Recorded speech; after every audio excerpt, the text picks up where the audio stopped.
کہو کہ بھلا تم نے ان چیزوں کو دیکھا ہے جن کو تم اللہ کے سوا پکارتے ہو؟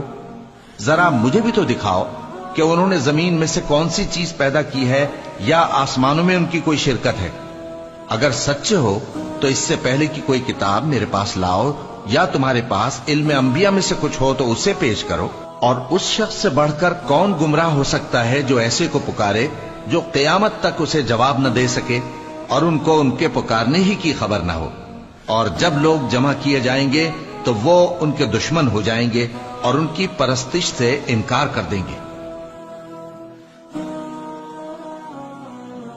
لوگوں، ایک مثال بیان کی جاتی ہے، اسے غور سے سنو کہ جن لوگوں کو تم اللہ کے سوا پکارتے ہو وہ ایک مکھی بھی نہیں بنا سکتے اگرچہ اس کے لیے سب اکٹھے ہو جائیں، اور اگر مکھی ان سے کوئی چیز چھین لے جائے تو اسے اس سے چھڑا نہیں سکتے۔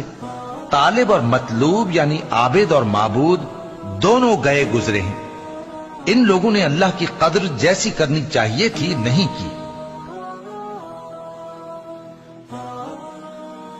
اے ایمان والو، جن لوگوں کو تم سے پہلے کتابیں دی گئی تھیں ان کو اور کافروں کو جنہوں نے تمہارے دین کو ہنسی اور کھیل بنا